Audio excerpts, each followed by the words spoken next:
1,000-pound sisters Tammy Slaton fires back after everyone freaks out about vaping habit. Finding her own air. How Tammy Slaton's vaping controversy reveals a deeper battle for autonomy. In the unflinching glare of reality television, every breath is scrutinized.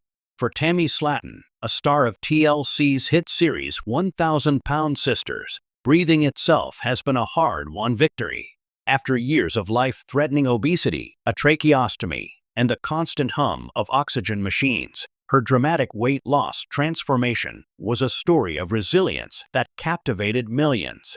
Yet, a new chapter in her public narrative has sparked a different kind of alarm. A photo of Tammy holding a vape. The online reaction was swift and severe. Comment sections ignited with a familiar mix of concern and condemnation. After all she's been through, and is she trying to kill herself? Became the refrains of a concerned, yet often misguided, chorus. For weeks, the narrative was controlled by the panic of her fans and critics alike. Now, Tammy is finally firing back, and in doing so, she is articulating a powerful, nuanced truth about life after monumental change, the psychology of habit, and the fierce defense of personal autonomy in the face of public ownership.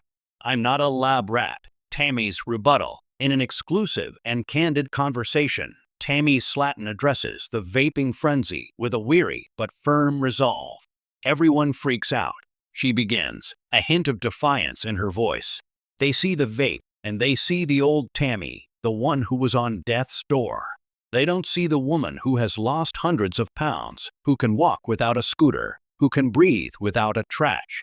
They see a slip, a failure, a tragedy waiting to happen. The criticism, she explains, feels less like concern and more like a betrayal of her progress. It's like people invested in my struggle, and they want a perfect ending. They want me to be this pristine example of health now.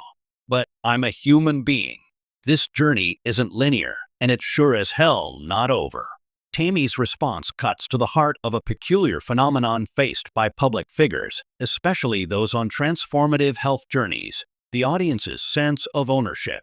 Viewers who cheered her on through gastric bypass surgery and mourned the loss of her husband, Caleb, now feel entitled to dictate her every choice. Her body, which was once a source of shared anxiety, is now a source of shared disappointment when it doesn't conform to their ideal. "I'm not a lab rat that they can experiment on and then get mad at when it doesn't behave exactly as predicted," she states. "This is my life, my body, my choices. And yes, that includes my mistakes." The psychology of substitution, a therapist's perspective. To understand Tammy's position, one must look beyond the simple headline of vaping after weight loss surgery. Dr. Alana Perez, a clinical psychologist specializing in addiction and behavioral change, explains that monumental life transformations often create a vacuum where old coping mechanisms once resided. When an individual undergoes a massive shift, such as bariatric surgery, they aren't just changing their body. They are restructuring their entire relationship with comfort, stress, and reward. Dr. Perez explains. Food, for someone like Tammy, was likely a primary coping mechanism for decades. It soothed anxiety, battled boredom, and managed emotional pain. When that tool is removed, the brain, which is wired to seek relief, will instinctively look for a replacement. Vaping, in this context, is not necessarily an act of self-destruction, but can be a maladaptive form of self-preservation. The hand-to-mouth action mimics eating. The nicotine provides an immediate, potent neurological reward, a hit of dopamine that food once provided. We see this all the time. Dr. Perez continues. People quit smoking and gain weight. They quit drinking and start over-exercising. The issue isn't the specific vice. It's the underlying need for regulatory comfort. Judging the behavior without understanding the function is like yelling at a fever without treating the infection. This isn't to excuse the health risks of vaping, particularly for someone with a compromised respiratory system, but it reframes the conversation from one of moral failure to one of ongoing psychological adjustment.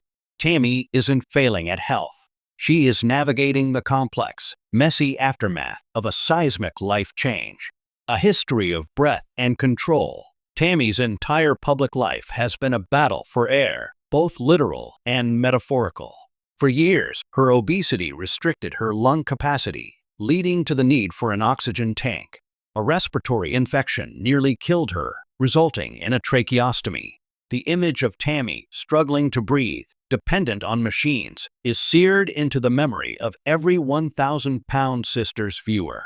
It is precisely this history that makes the vaping image so viscerally shocking. The public sees a woman who fought for every breath now seemingly polluting those hard-won lungs. The cognitive dissonance is jarring. But for Tammy, the symbolism may be inverted.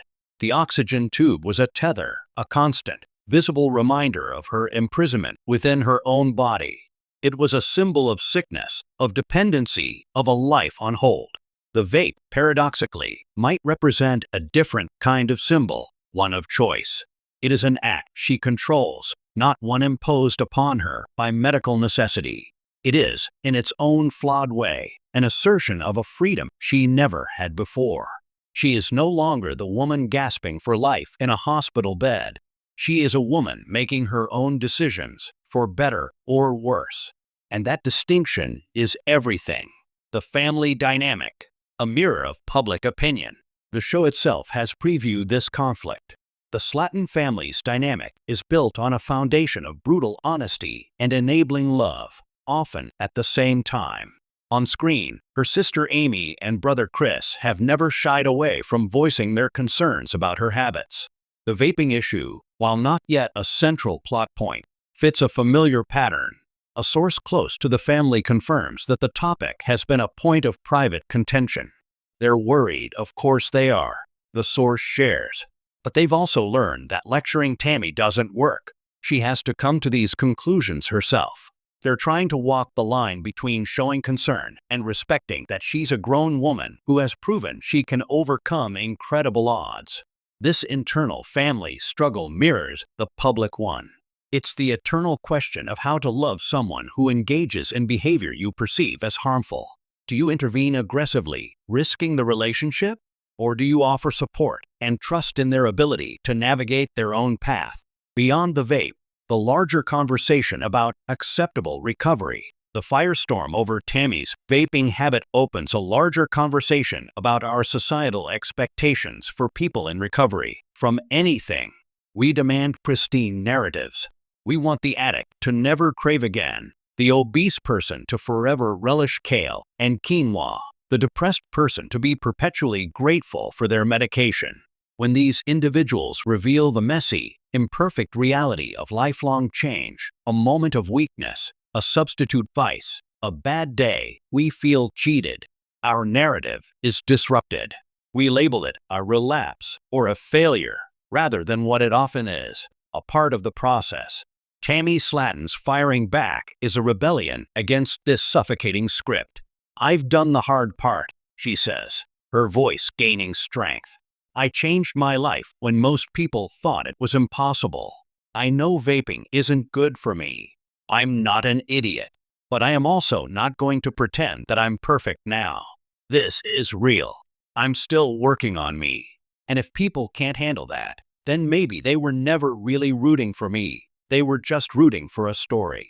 Her words are a powerful reminder that transformation is not a destination with a neat finale. It is a continuous, often uneven, road. The same fierce will that allowed Tammy to survive a medically induced coma and lose hundreds of pounds is the will she now exercises to defend her right to autonomy, even if that means making choices her fans disagree with. The cloud of vapor will dissipate. The online outrage will, inevitably, move to its next target. But what remains is Tammy Slaton, a woman who has spent years fighting for control over her body and her life. She finally has a taste of that control, and she is not about to let public opinion snatch it away. She fought too hard for her air, all of it.